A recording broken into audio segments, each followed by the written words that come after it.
오신 성도님들을 주님의 이름으로 환영합니다. 하나님께 예배를 드리는 사람은 영과 진리로 예배해야 합니다. 아멘.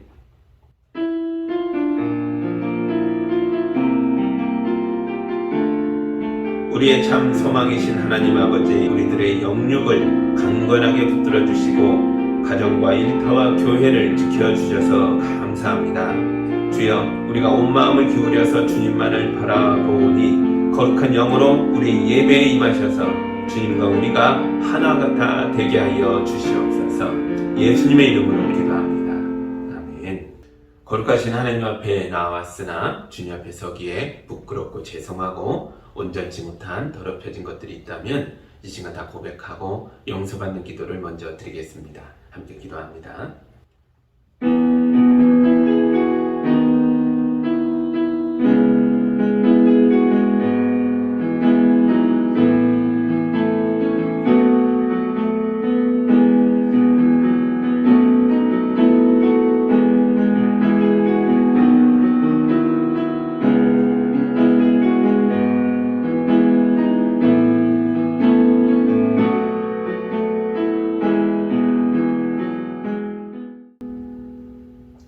우리 주님이 주시는 용서와 치유와 화해의 말씀을 들으시기 바랍니다.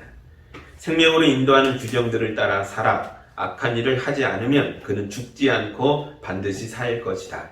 그가 저지른 모든 죄악을 내가 기억하지 않을 것이다. 그는 법과 의를 따라서 사는 사람이니 반드시 살 것이다. 아멘.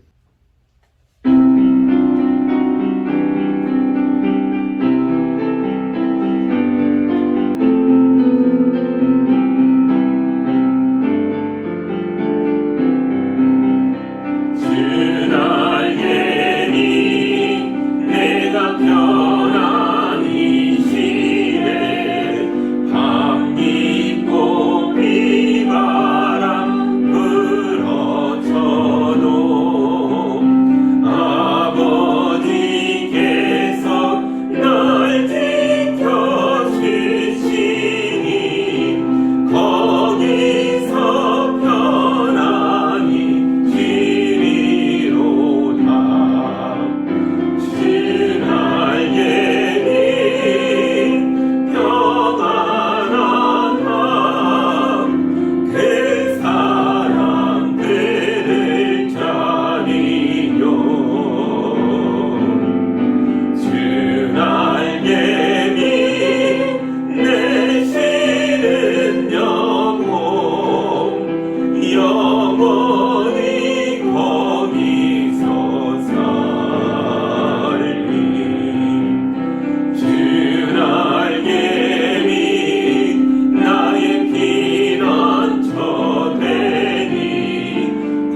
오늘 우리에게 주시는 하나님의 말씀은 로마서 8장 1절에서 11절의 말씀입니다. 하나님의 말씀을 봉독할 때에 함께 보시기 바랍니다. 그러므로 그리스도 예수 안에 있는 사람들은 정죄를 받지 않습니다. 그것은 그리스도 예수 안에서 생명을 누리게 하는 성령의 법이 당신을 죄와 죽음의 법에서 해방하여 주었기 때문입니다. 육신으로 말미암아 율법이 미약해져서 해낼 수 없었던 그 일을 하나님께서 해결하셨습니다. 곧 하나님께서는 자기 아들을 죄된 육신을 지닌 모습으로 보내셔서 죄를 없애시려고 그 육신에다 죄의 선고를 내리셨습니다. 그것은 육신을 따라 살지 않고 성령을 따라 사는 우리가 율법이 요구하는 바를 이루게 하시려는 것입니다. 육신을 따라 사는 사람은 육신에 속한 것을 생각하나 성령을 따라 사는 사람은 성령에 속한 것을 생각합니다. 육신에 속한 생각은 죽음입니다. 그러나 성령에 속한 생각은 생명과 평화입니다. 육신에 속한 생각은 하나님께 품는 적대감입니다. 그것은 하나님의 법을 따르지 않으며 또 복종할 수도 없습니다.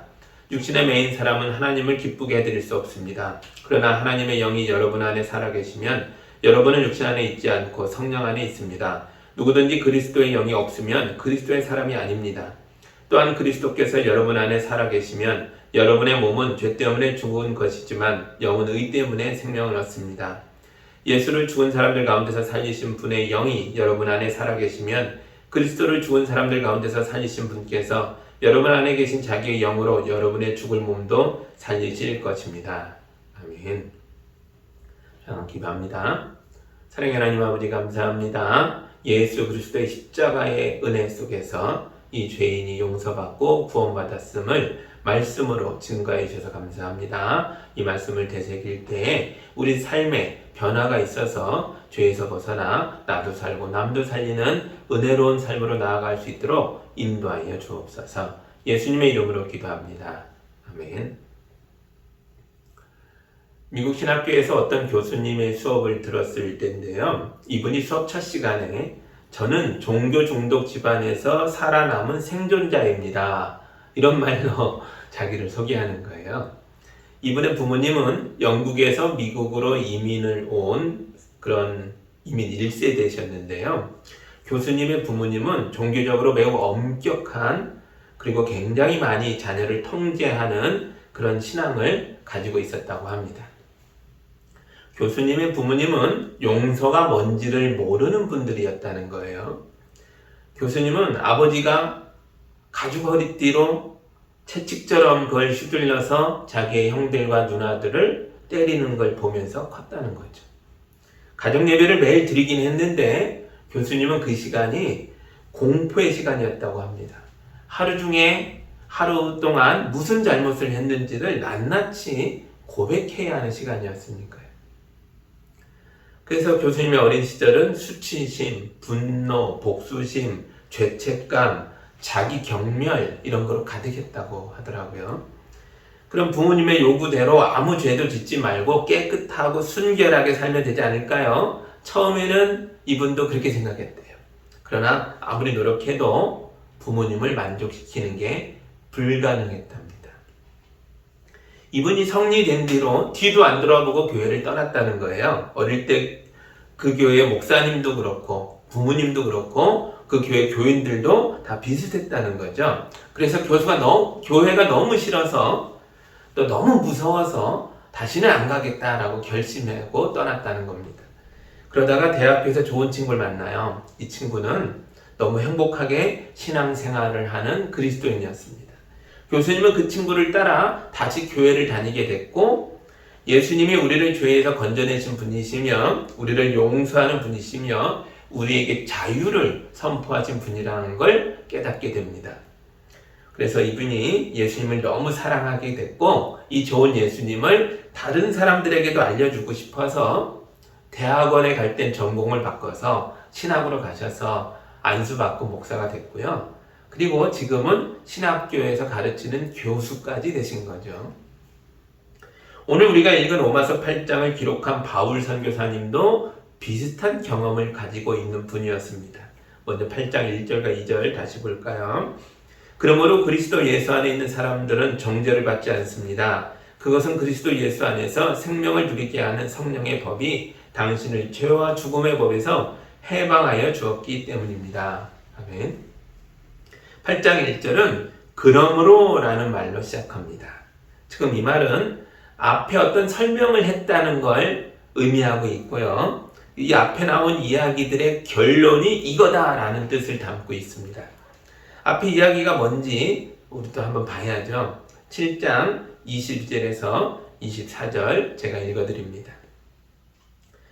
나는 속사람으로는 하나님의 법을 즐거워하나 내 지체에는 다른 법이 있어서 내 마음의 법과 맞서서 싸우며 내 지체에 있는 죄의 법에 나를 포로로 만드는 것을 봅니다. 아, 나는 비참한 사람입니다. 누가 이 죽음의 몸에서 나를 건져주겠습니까?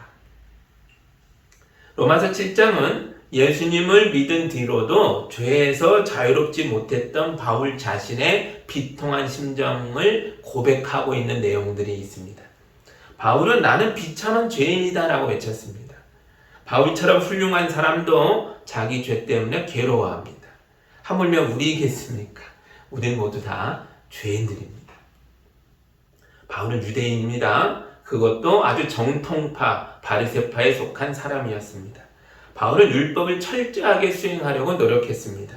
사람들은 이런 열심인 바울을 아주 좋게 봤죠. 그래서 그가 위대한 학자가 될 것이고 유대교를 이끌어갈 수 있는 훌륭한 랍비가 될 거라고 믿어 의심치 않았습니다. 바울도 그런 사람이 되는 게 목표였어요.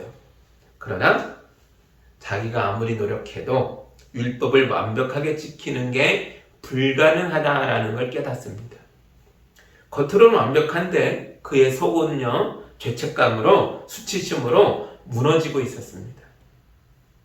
이걸 어떻게 해서든지 자기 밖으로 떠넘겨야 했습니다. 그 대상이 바로 예수님의 사람들과 예수의 이름으로 세워진 교회였죠. 바울은 스스로 율법의 아들이 되어 예수님의 교회를 이단으로 규정하고 적으로 선포하고 그들을 잡아 가두고 때리고 고문하고 죽이는 일에 앞장서겠다고 결심합니다. 심리학에서는 이런 걸 투사라고 하죠. 자기 문제를 타인에게 뒤집어 씌우는 거죠. 아마도 제가 미국에서 만났던 그 어느 교수님의 부모님도 이런 사람이었을 것 같아요. 그 부모님들도 스스로 완벽하게 성결한 사람이 되고 싶었겠죠. 그러나 사실 그들은 커다란 죄책감에 시달리고 있었을 겁니다. 이게 너무 괴로우니까 자기 자녀들의 죄를 들추고 야단치고 징벌을 감으로써 자기의 죄책감을 자녀들에게 떠넘긴 거죠. 부모가 자녀들의 죄를 찾아내는 건 아주 쉽습니다. 이 세상의 모든 자녀들은요, 자기 부모를 속이기 때문입니다.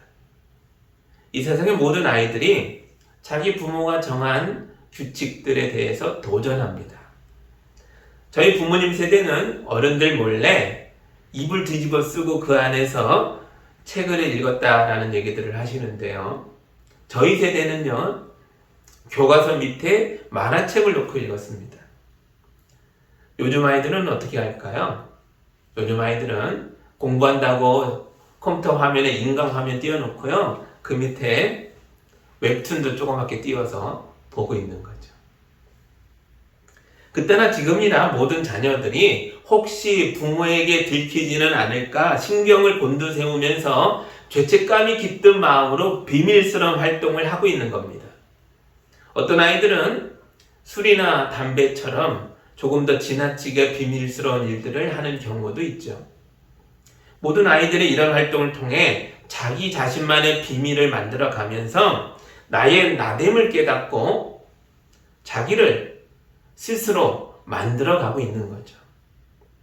만약 아이가 부모가 모르는 비밀이 전혀 없다면 어쩌면 그게 더 이상한 일일 것입니다. 그러면 이런 아이는 나이가 들어도 부모와 분리가 되지 않은 채로 어른이 되겠죠. 그게 더 심각한 거 아니겠습니까? 어른이 됐는데도 부모와 분리되지 못하고 자기 자신다운 삶을 살아내지 못한다면 이건 올바른 성장이라고 할 수가 없습니다. 그래서 많은 부모가 자기 자녀들의 비밀을 살짝 엿보게 될 때가 있어도 모른 척 하는 겁니다. 이런 말이 있잖아요. 알아서도 속고 몰라서도 속고 뭐 이런다고 그러잖아요. 부모가 자녀들을 키울 때 그러는 거죠. 짐작은 가지만 모른 척 해주는 거죠. 이게 성장의 과정이기 때문에 그렇습니다. 그런데 어떤 부모는 아이들에게 비밀을 가져서는 안 된다고 선언합니다. 그들은 자녀들이 부모 몰래 하는 모든 일들에 대해서 비난하고 비판하고 잘못이라고 지적합니다. 그들은 자녀들에게 너는 나의 마음을 너무 아프게 했어 이렇게 말하면서 매우 비통해합니다. 이런 부모는 자녀들에게 죄책감을 심어서 조종하려고 하는 건 아니었나 반성할 수 있어야 합니다. 죄책감에 시달리는 사람들이 아주 흔하게 하는 일이 희생자를 만드는 것입니다. 모든 일을 대충대충 실수하는 그런 엄마가 있었어요. 늘 덤벙대고 실수가 많습니다. 그런데 딸은 되게 꼼꼼하고 모든 일을 완벽하게 하려고 노력합니다. 대신 좀 느리겠죠. 꼼꼼하게 하려다 보니까요. 그러자 엄마가 이 딸을 야 너는 왜 이렇게 느리냐? 좀 빨리 좀 하지 이렇게 자주 혼을 냈다는 거예요. 이 엄마는 자기가 신중하지 못한 것, 덤벙대다 실수를 많이 하는 것에 대한 죄책감을 딸에게 떠넘긴 거죠. 어떤 아버지가 잘못된 선택으로 하던 일을 망치셨습니다. 이 아버지는 자기 잘못에 대해서 책임지는 게 두려웠습니다. 그 일 때문에 가정의 경제적인 문제가 아주 커졌거든요. 그래서 어느 날부터 가족을 원망하고 있더라고요. 아내를 도와주지 않는다고 원망하고 자녀가 말을 듣지 않는다고 또 친구가 배신해서 또 이 사회가 문제라고 그래서 내가 어렵게 됐다고 말하는 거죠. 오늘날에 정말 많은 가정에서 이런 일들이 있어 왔습니다. 집안의 문제와 어려움을 누군가에게 떠넘기고 그를 미워하고 원망함으로써 고통스러운 감정에서 벗어나려고 하는 거죠. 아주 본능적으로 그런 일들이 일어납니다. 그러나 근본적인 후회와 반성이 빠져있기 때문에 이런 식으로는 해결되는 게 아무것도 없습니다. 그래서 첫 번째 희생자가 비난과 무시와 이런 고통을 피해서 도망가 버리면 새로운 희생자를 만들어서 또 비난하는 거죠. 결국 이런 식으로 가다가는 모든 가족이 다 피해자가 되어서 가정이 서서히 무너져 내리게 될 것입니다. 바울도 오랫동안 죄책감에 시달렸습니다. 그러나 바울은 예수님을 만났습니다. 그리고 예수님 안에서 이 문제를 해결받았습니다. 3절입니다. 육신으로 말미암아 율법이 미약해져서 해낼 수 없었던 그 일들을 하나님께서 해결하셨습니다. 곧 하나님께서는 자기 아들을 죄된 육신을 지닌 모습으로 보내셔서 죄를 없애시려고 그 육신에다 죄의 선고를 내리셨습니다. 아멘. 예수님의 육신에 죄의 선고를 내리셨다라는 말은 바로 그분의 십자가의 죽음을 말하는 거죠. 우린 이걸 속량의 은혜라고 부릅니다. 속량이란 노예 몸값을 대신 지불해줘서 그를 자유인으로 만들어주는 것을 말합니다. 예수님이 내가 죽어야 할 십자가에서 나 대신 죽어주심으로써 나의 모든 죄값을 대신 지불해 주셨습니다. 예수님은 진리가 너희를 자유케 하리라 말씀하셨죠. 또 예수님은 수고하고 무거운 짐을 진 사람들아 다 내게로 와라 내가 너희를 쉬게 하겠다라고 말씀하셨습니다. 그리고 죄인들을 위하여 십자가에 오르심으로써 자기가 하신 이 모든 말씀들을 성취하셨습니다. 그래서 예수님 안에 있는 사람들은 나를 위하여 십자가에서 죽으시고 부활하신 예수 그리스도 안에서 우리를 무겁게 짓누르고 있는 죄책감에서 벗어나 쉼을 누리고 평화를 누리고 기쁨과 감사를 누리는 그 자유함을 누리게 되는 줄 믿습니다. 우리가 누리는 자유 중에 하나가 바로 스스로 죄인임을 인정할 수 있는 자유입니다. 예수님은 우리를 정죄하지 않습니다. 그래서 우리는 예수 안에서 우리 자신을 있는 그대로 들여다보며 우리가 비참한 죄인임을 스스로 인정할 수 있게 됩니다. 지금까지는요, 누가 나를 향해 죄인이라고 할까봐, 내 죄책감이 들통날까봐 남에게 뒤집어 씌우고 아니라고 부인하고 그렇게 나를 숨기려고 했다면 이제 우리를 용서하시고 우리를 속량하시는 예수 그리스도의 십자가 밑에서 우리는 인정할 수 있게 된 거죠. 내가 죄인입니다. 예수의 십자가는 나 때문입니다. 우리가 이제 솔직하게 말할 수 있게 됐습니다. 예수님이 우리의 모든 죄를 덮어 쓰셨기 때문에 이제 우리는 새로운 희생자를 만들 이유가 없습니다. 그렇지 않습니까? 그러니까 다른 사람에게 내 죄책감을 떠넘기려고 했던 그 모든 악행을 멈추시기 바랍니다. 바울은 성령께서 우리가 올바른 선택을 해나갈 수 있도록 도우실 것이라고 말해주고 있습니다. 5절과 6절입니다. 육신을 따라 사는 사람은 육신에 속한 것을 생각하나 성령을 따라 사는 사람은 성령에 속한 것을 생각합니다. 육신에 속한 생각은 죽음입니다. 그러나 성령에 속한 생각은 생명과 평화입니다. 아멘. 오늘 남편이 직장에서 해고당했습니다. 경제적으로 어려워지자 아내가 남편을 미워하고 원망했습니다. 실제가 남편의 고통보다 경제적으로 쪼들리고 있는 자기의 고통이 더 많이 아프게 느껴졌기 때문입니다. 어느 날 부모가 이혼합니다. 이 일로 자녀들이 이혼한 부모를 미워하고 원망합니다. 이혼까지 하게 된 부모의 고통보다 아빠 없이 엄마 없이 어린 시절을 보내게 된 자기들의 고통이 더 크게 느껴졌기 때문이죠. 육신을 따라 사는 사람들은 육신의 일을 생각합니다. 그래서 우리는 매우 이기적입니다. 우리는 욕망에 목말라 합니다. 그러다 죄를 범합니다. 그리고 죄책감에 시달리다 우리의 고통을, 이 죄책감을 타인들에게 떠넘기려 합니다. 그래서 죄는 나만이 아니라 나와 내 가족과 이웃을 모두 병들게 하는 거죠. 그렇다고 떠넘겼다고 내가 사는 것도 아닙니다. 육신의 생각은 결국 자기 자신마저 죽게 만듭니다. 7절입니다. 육신에 속한 생각은 하나님께 품는 적대감입니다. 그것은 하나님의 법을 따르지 않으면 또 복종할 수도 없습니다. 육신에 속한 생각의 끝은 하나님에 대한 원망과 미움과 적대감이라는 거예요. 결국 그들은 구원에서 멀어질 수밖에 없습니다. 이것이 육신을 따라 사는 사람들의 마지막 모습이라는 거죠. 그러나 성령을 따라 사는 사람들은 성령에 속한 생각을 합니다. 예수님 안에 있는 우리는 우리의 잘못에 대해서 내가 잘못했고 내 탓입니다. 이렇게 솔직하게 말할 수 있습니다.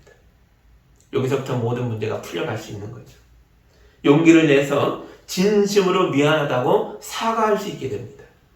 그럴 때 나를 살리신 예수의 은혜가 나를 통하여 내 가족과 이웃에게 흘러들어 그들도 살려내게 될 것입니다.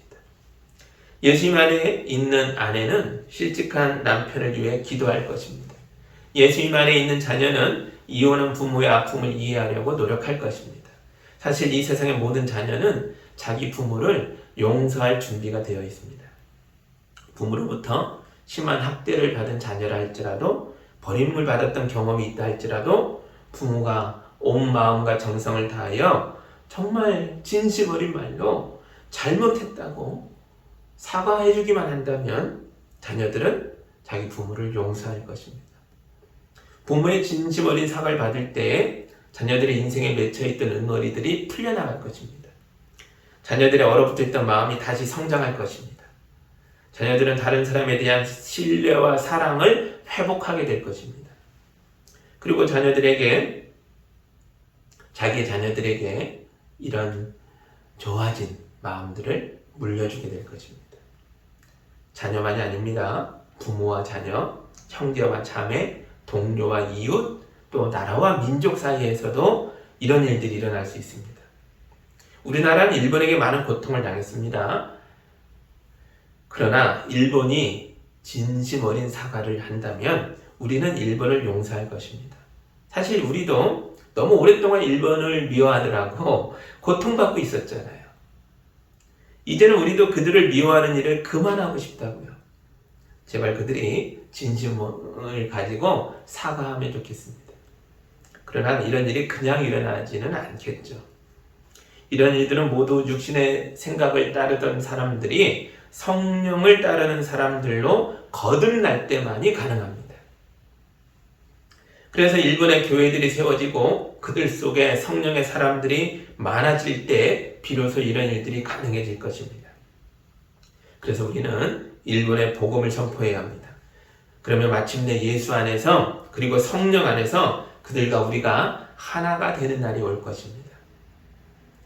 이런 일을 이루기 위한 열쇠는 예수님을 믿고 살아가는 예수 안에 있는 우리 그리스도인들 손에 달려 있습니다. 우리가 성령님이 주시는 거룩한 생각을 가지고 성령의 능력으로 우리의 죄로 인하여 상처 입은 모든 사람들에게 진심 어린 말들을 건넬 때에, 그리고 우리가 모든 죄인들에게 예수의 복음을 선포할 때에 우리는 이 땅에 생명과 평화가 이루어지는 것을 보게 될 것입니다. 그래서 성령의 사람은 모두 생명과 평화의 사람들입니다. 요셉의 형들이 자기 동생을 시기하고 질투하여 그를 죽이려다가 차마 죽이지는 못하죠. 대신 어떻게 해요? 이집트 노예 상인에게 돈 몇 푼 받고 팔아버립니다. 어린 나이에 타국의 노예로 팔려간 요셉이 얼마나 억울하고 분했겠습니까?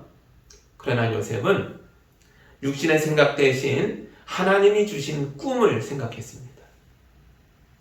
하나님을 깊이 생각하고 기도하고 묵상함으로써 요셉은 자기 죄든 타인의 죄든 그 어떤 죄에서도 흔들리지 않고 끝까지 올바른 길을 선택하고 걸어갈 수 있었습니다. 결국 요셉은 이집트의 총리가 됐고 가뭄에 시달리던 세상을 구원하는 사람이 됐을 뿐만 아니라 고향에 늙으신 아버지와 형들과 그들의 가족도 모두 구원하는 사람이 되었습니다. 나중에 형들이 동생의 복수가 두려워서 요셉 앞에 엎드려 살려달라고 간청했을 때 요셉이 이렇게 말합니다. 제가 창세기 50장 19절에서 21절까지의 말씀을 읽어드리겠습니다. 요셉이 그들에게 말하였다. 두려워하지 마십시오. 내가 하나님을 대신하기라도 하겠습니까?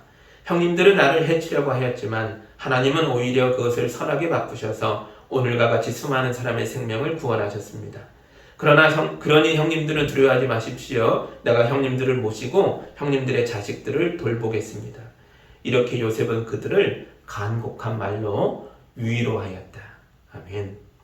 요셉이 하나님의 말씀을 붙들고 살았더니 마침내 하나님이 모든 것을 선하게 바꾸셔서 오늘과 같이 수많은 사람의 생명을 구원하는 역사가 일어나게 하셨습니다. 요셉이 성령의 생각으로 형들을 보니까 살려달라고 고개를 숙인 형들이 불쌍합니다. 그래서 요셉이 그들을 용서하였고 간곡한 말로 위로하였습니다. 예수님 안에 있는 사람들은 모두 이렇게 될 줄 믿습니다. 우리는 나와 내 가족과 이웃을 살리고 구원하는 사람들이 될 것입니다. 우리는 능력이 없습니다. 우리도 죄인들입니다. 그러나 우리 안에 성령님이 오셔서 우리를 도와주실 것입니다. 바울이 9절에서 누구든지 그리스도의 영이 없으면 그리스도의 사람이 아닙니다 라고 말합니다. 이 말을 뒤집으면 무슨 뜻이겠어요? 누구든지 그리스도의 사람들이라면 그들 속에 그리스도의 영이 있습니다, 이 말 아닙니까? 여러분 그리스도인이십니까? 그러면 여러분 안에 우리 성령님이 함께 계시는 줄 믿습니다. 이제 능력이 없던 우리가 성령님의 감화 감동 속에서 이런 놀라운 일들을 행하게 될 줄 믿습니다.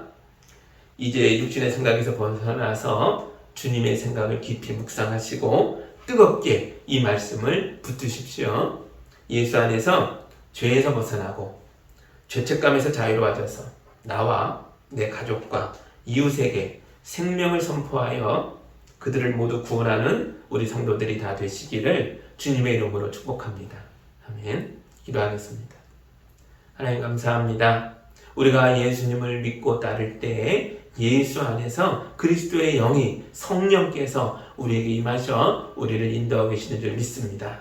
육신의 생각에서 지배당했던 삶에서 벗어났습니다. 이제 성령을 따라 성령의 인도하심 속에 나도 살고 내 가족도 이웃도 살리는 삶으로 나아갈 수 있도록 인도하여 주옵소서. 그러나 주님, 우리가 여전히 죄인입니다. 여전히 우리는 무능합니다. 도와주시옵소서. 이 말씀을 진리로 믿고 말씀 붙들고 도전할 때에 우리의 삶으로 하나님의 역사가 이 생명과 평화가 선포되게 하여 주옵소서. 예수님의 이름으로 기도하옵나이다. 아멘.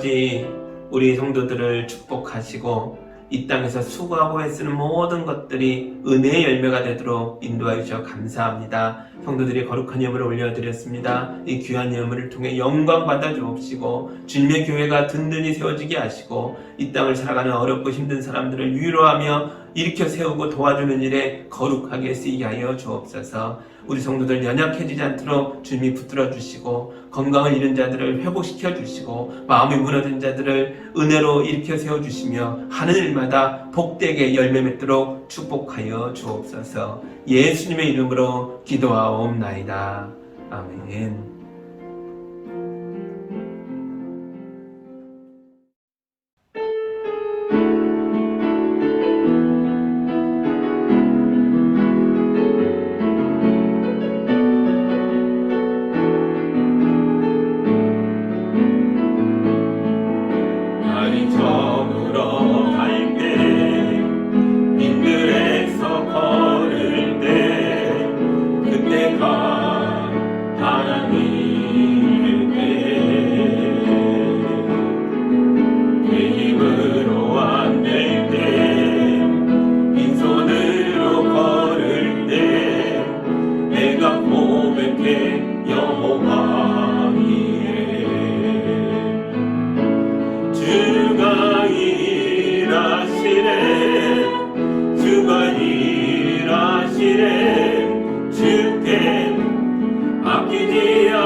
함께 계시네.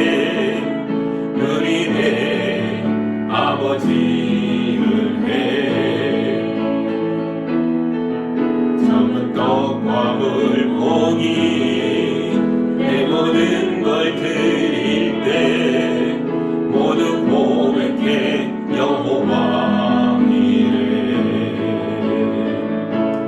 주가 일하시네. 주가 일하시네. 주께 아끼지 않는 자에게 주가 일하시네. 주가 일하시네. 신뢰하며 걷는 자에게 주가 일하시네. 주가 일하시네. 주께 아끼지 않는 자에게 주가 일하시네.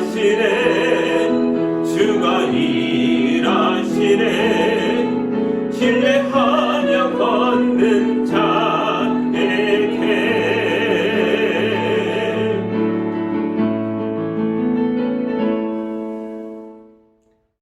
이제는 우리 주 예수 그리스도의 은혜와 우리 하나님 아버지의 크고 놀라운 사랑과 우리 성령님의 함께하심이 말씀에 아멘하고 하나님의 사랑에 예스하고 이제 자유로운 백성 되어 담대하게 자기 인생으로 나아가는 성도들과 가정과 일터 위에 이제로부터 영까지 함께하기를 간절히 축원하옵나이다. 아멘.